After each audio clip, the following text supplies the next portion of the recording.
ایڈمنسټریشن کوو او آګاهي مهم دی زموږ دا او ایس صاحب په نگرانۍ کې رسپیکټیبل محترم زموږ ایس صاحب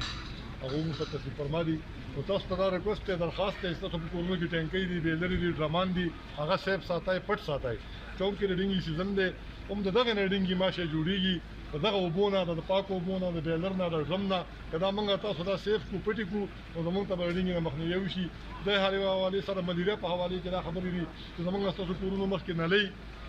او ولاړې اوبه هغه موږ ځای کو ختم کړو د ملیریا ماشه د هغې نه جوړیږي او د ډینګي ماشه د پاکو اوبو نه جوړیږي نو نن سبا ګرمي ډېره زیاته ده تاسو ټولو خدمت کې عرض دی چې خپل لوښي پټ پټ ساتئ د ګاډو ټیرونه هم پټ ساتئ هغه هم پر چت باندې مایک دی هغې کې دا مسئله چې کله باران وشي هغې کې پکې اوبه ایسارې شي دغه هم یو ډینګي سورس دی چې هغه ختم شي زما د کلي خوږو ملګرو دا زمونږ کلی دی او د دې حفاظت به موږ پخپله کوو نو چونکې ډینګي او ملیریا نن سبا داسې یو سیزن شروع شوی دی چې ډینګي په پاکو اوبو کې دا یو خبره ځان سره نوټ ساتئ او دا سهار ټایم کې او ماښام ټایم کې دا چیچل کوي دې ماچې ته کنګ اف د ماسکیټو وایي مطلب د خان دی یو نواب دی نو یو تاسو چې کله سهار دا لستوڼي پټ ساتئ د شپې چې سملې نظام باندې ماسکیټو هغه د ماسکیټو مچرداني لګوئ موسپل لګوئ او کور کې چې کومې ټینکۍ له پاسه غځوي په هغې باندې دغه ایږدئ دا ټینکۍ سیف ساتئ کور کې اکثر دا ګملې مملي نو هغې نه د اوبه اړوئ کوم چې نه چې اوبه نه وړی کېږي نو لږ لږ ونه ډیټرجنټ پکې اچوئ لکه مطلب صرف نو هغې سره به هم د دې دا دغه ختمیږي او ایس صاحب موږ راغوښته راغلی الله دې وله ښه خوشحالیانې ورکړي مبارک صاحب دی نو موږ هم خوش په دې باندې ډېر زور ورکوو چې زموږ د کلي دا زموږ د ډسټرکټ ته دا ډیزیز را نه شي لګا او دا سپیشلی ملیریا په ګنده اوبو کې دی او دا په پاکو اوبو کې دی نو تاسو مهرباني کوئ موږ سره به دا تعاون ستاسو چې ځان هم محفوظ کړئ او عوام هم محفوظ کړئ موږ هم محفوظ کړئ ځکه دا ماشه په یو ورځ کې تقریبا 101 نه زیات بچي دا راوړي او 3 ورځو کې د دې